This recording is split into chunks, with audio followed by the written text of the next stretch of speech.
Pregame.com. And the boys are back. We're looking at Mid-American Conference time here. College basketball. This will be a free play from Dave Cokin.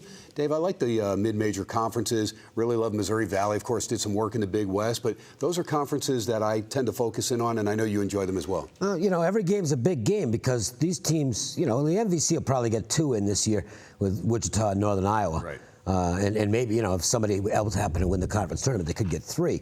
The MAC's getting 1. And so positioning for the tournament's important. You want to, get yourself in the best possible scenario to win that conference tournament, because that's the only way you're making the NCAA tournament out of that league, particularly this season. Yep. And a matchup here between 2 teams that I think might be going in opposite directions right now. Yeah, one, of course, an Akron team that a veteran team over the years that's been battle-tested and has made some appearances in the tournament. Yeah, and I think they might have been real good this year. But then Demetrius Treadwell out for the year before the season starts. That's the huge, huge loss for Akron. I think they've overcome it to some extent. But what I'm starting to see right now, and I watched their game at Northern Illinois on Wednesday, which I lost. I had Akron in that game and thought they could go in.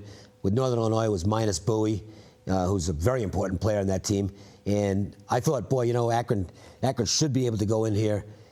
And if they can beat the Northern Illinois pressure, they should get a lot of easy looks. Northern Illinois has turnover problems right now. Well, it didn't work out that way. Akron had a brief lead in the second half, but they were not the right side in the basketball game. Northern Illinois pulls it out. It was close, but the Huskies were the right side. And they won, to me, all the important little categories, not just the score, but the way the game was played. It was played at the pace Northern Illinois wanted, not Akron's. Akron didn't respond particularly well to some of the things Northern Illinois threw at them. And now they're going to have to go on the road and face a team that's hot. Western Michigan's playing really good basketball, and they're off a nice win in a bad spot on Wednesday night. Came through with an impressive victory. I think the Broncos are a team right now that's putting themselves in position to make a run at this league title. Yeah, David Brown, good player. They've got some key pieces. And again, home court in these mid-major conferences, very, very valuable. It is, and there's a little angle I'll talk about when we make this play official. All right, and we're going to go ahead and do that. This will be Dave Cokin's free play. We're guesstimating the line as Western Michigan a minus 3.5 at home against Akron. Dave Cokin, go ahead. Let's make it official. Well, the power rating on this game, if you look at the current power rating, it's Western Michigan be about a 2-point favorite in this game. I think you're going to see a higher number than that. I think it's going to be 3.5 or 4. And I think the odds makers are simply going to adjust because they're seeing the same thing that I'm seeing. Don't forget, it's not just one guy out there making the number. It's a consensus of good opinions that come up with these numbers, and all the games get watched, and all these things get factored in. So I would look for, if you're a power ratings player, you probably look at Akron plus the points this game because it's going to come higher than the number, but I think the right side is going to be the favorite. And there's a couple of things that I like here. One is the current form. Akron looks like they might be, I don't know whether it's running out of gas or they've been scouted well, and it looks like opponents are adjusting to what Akron is vulnerable to at this point. Northern Illinois did a really good job of it on Wednesday, so Western Michigan's got that game film to look at, and I think they should be able to exploit some of the same potential liabilities. The other thing in here, it's a revenge game for Western Michigan. Now, again, I don't knee-jerk to revenge, but if I can get a spot where the team that lost the first meeting is playing really good basketball in the return match, and the team that won the first meeting isn't playing as well as they did the first time around, then I think the revenge gets magnified, and you can create some value for yourself playing the home favorite. I think those elements are in play here.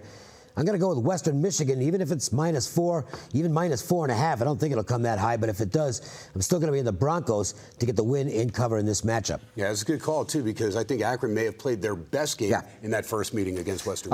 They played a heck of a game. And, Akron was sailing along at that time. It looked like they'd put the Treadwell thing behind them, and then we're just, all systems go, and we don't care. We're going to make a run in the conference anyway. It doesn't look that way anymore. Good note for our local high school here in Noah Robotham, the point guard there from Bishop Gorman, getting to start over there for Akron. Yeah, and didn't have a great game on Wednesday. He's got a tough task here too. I think Western Michigan's going to throw some pressure at Akron and create some turnovers in this game. There you go. You have it from Dave Cokin. He likes Western Michigan. Take the Broncos.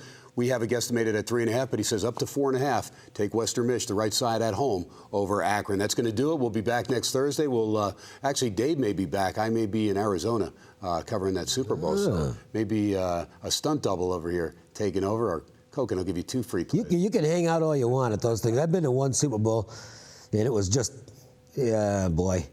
Well, it was the Bears-Patriots, and my side didn't do too well in that game. That's from a fan standpoint, not a betting standpoint. I wasn't smart. I wasn't dumb enough to bet the Patriots against the Bears with Tony Eason playing quarterback. But it's the only Super Bowl I've actually bought a ticket for, and I was already living out here at the time, and a bunch of friends from back home. We all met down in New Orleans, and I actually do remember the football game. I don't remember a whole lot else about that week, but it was a lot of fun, except for the game part. No doubt about it. All right, well, Dave will be back. Either that or maybe we'll do a video before I take off for Arizona. SportsX Radio, you can check me out Monday through Friday, 7 to 10. Dave Cokin, Matt Humans do a great show here. It is the Las Vegas Sports Line on AM 1100 ESPN Radio. That's from 2 to 3 p.m. on the Pacific time zone, of course. SportsX Radio is 7 to 10, and that also Pacific time, and that's on the Yahoo Sports Radio Network. We'll be back next week, or if not, Dave will be back by himself. Ken Thomson, Dave Cokin, have a great weekend. Sports Radio, pregame.tv. God, I want to say SportsX Radio 5 times.